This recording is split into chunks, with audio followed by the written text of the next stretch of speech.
Do 7 venho trazer uma breve análise do índice para vocês. Hoje eu vou dar ênfase em Fibonacci, tá? Tem vários alunos aí me perguntando como que eu traço o Fibo. E isso depende muito dos movimentos que o preço está executando. Por exemplo, temos o Fibonacci de frustração de movimento. O que é isso? É quando o preço ele faz um rompimento falso, como esse aqui, ó. Rompemos o fundo, não conseguimos perpetuar a queda, nem sequer chegamos no fechamento do gap. Já voltamos com esse candle aqui, ó. Mudança de comportamento, né? Antes a gente estava executando topos e fundos descendentes, voltamos para a região anterior de consolidação, que foi essa daqui, fazendo fechamento, né, sem pavio. Esse candle tentou, porém esse aqui conseguiu e rompemos essa região. Temos aqui um rompimento falso. Qual que é o Fibonacci para traçar diante desse comportamento? Meu ponto zero se torna o primeiro fundo e o meu menos 11,8 eu vou arrastar de forma que fique no pavio do candle que levou eu a acreditar que eu estou diante de um rompimento falso. E qual é o meu alvo? Primeiramente, seria o 23,6. Eu não estou com ele aqui, basta você adicionar ou pegar aqui do 38 ao 61,8 a partir aqui do meu fundo zero. Esse aqui, essa linha superior, é o meu alvo em 23,6. Poxa, mas ele rompeu direto, né? Foi sem olhar para trás, um comportamento só. Daí você tem os alvos de 38%, 50% para realizar, porque era a região aqui de resistência, que seria aí meu alvo final, tá? Porque eu estou diante de uma tendência de queda. Esse Fibonacci é muito interessante, eu vou mostrar para vocês que hoje tivemos duas oportunidades de traçar esse mesmo Fibonacci. Vou aproximar o gráfico aqui. Vocês concordam comigo que esse rompimento aqui, ó, Estou aqui na minha cobertura e esse foi o resultado de... ele foi um rompimento falso, né? Rompemos o topo anterior, não conseguimos perpetuar. O que significa isso? Não conseguimos fazer mais fechamento acima. Esse próximo candle aqui, vendedor, ele não conseguiu deixar aqui um pavio inferior, mostrando força compradora para romper de fato esse topo anterior. Portanto, temos o mesmo Fibonacci. O meu ponto zero é o primeiro topo. Vou traçar o Fibo de forma que o meu menos 11 fique lá no rompimento do meu topo anterior, do topo do rompimento falso. E essa operação ela foi muito interessante porque ela veio de uma vez até o ponto do menos 11,8.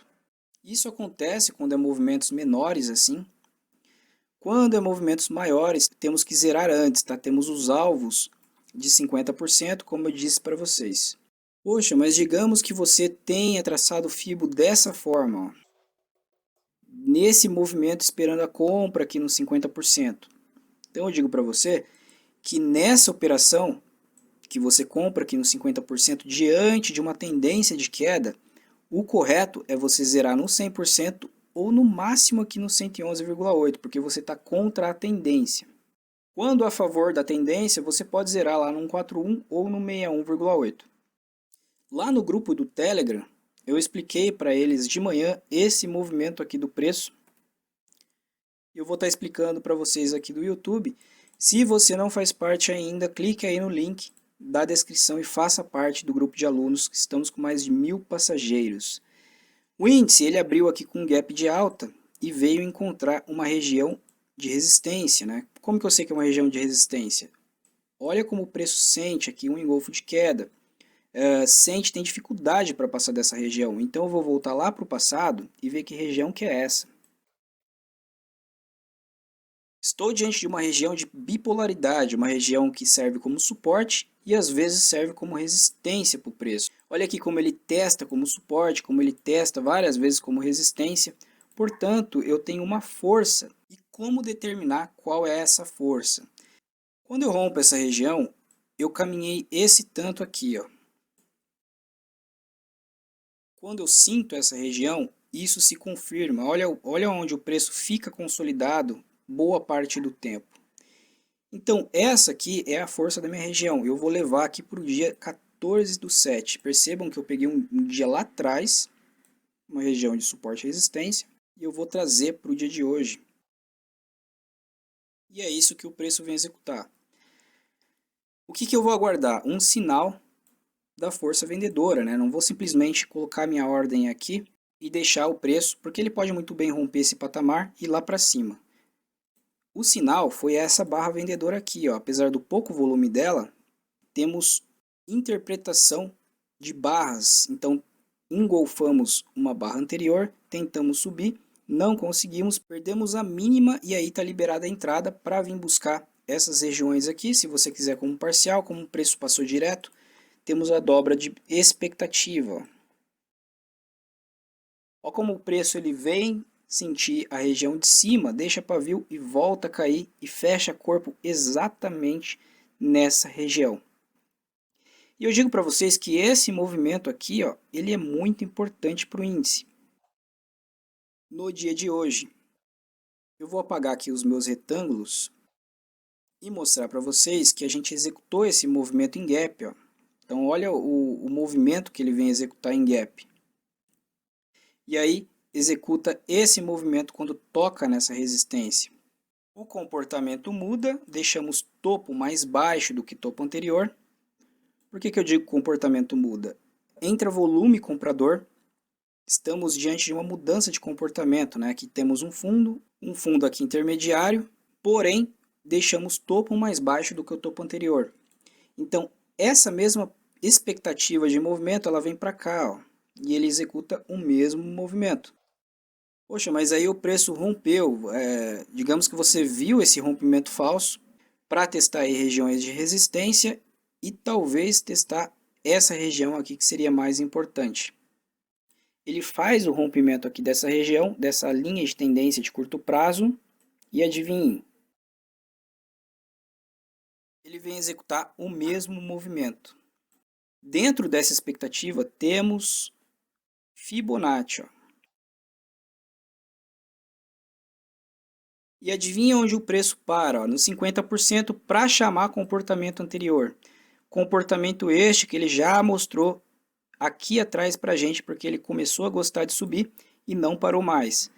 Aqui no 50% temos uma nova entrada para buscar esse mesmo movimento. Ó. Buscamos esse mesmo movimento. Olha onde o preço muda de comportamento e fica um bom tempo aqui tentando fazer rompimento.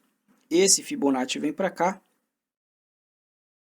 E temos o 111,8 como região relevante que segurou a máxima do dia. Para fechar essa análise que eu quero mostrar para vocês, vou deixar aqui o gráfico no 15 minutos, apagar os meus estudos, afastar o meu gráfico. Eu havia comentado com vocês que tinha uma expectativa do padrão Ending Diagonal, que é um padrão de final de movimento. Porém, o índice ele voltou aqui para dentro da tendência de alta, tá? Então temos uma linha de tendência que ela vem lá de trás e ele voltou para dentro dela. Podemos aí ter alvos para dentro desse canal novamente, que vem lá de trás. E eu vou apresentar outra forma de fazer a leitura de Elliott. Essa é uma forma, tá? Que a gente tem um padrão Ending Diagonal, executamos aqui em queda uma onda A, estamos diante aí de uma onda B, porém, pode ser que terminamos já a onda 5 nesse patamar. Vou aproximar um pouco o meu gráfico. Podemos ter executado um padrão Flat Expanded dentro dessa região. Aí executamos uma onda A, uma onda B, que rompe o topo da A, e uma onda C, e terminamos esse padrão. E talvez estamos aqui dentro de um ABC, ou para fazer uma onda X e conectar um outro padrão corretivo, ou talvez uma onda 1, 2 e 3 para romper essa região aqui e levar o preço acima lá dos 102, 103 mil pontos mais ou menos, beleza? Então são essas análises que quero deixar para vocês hoje.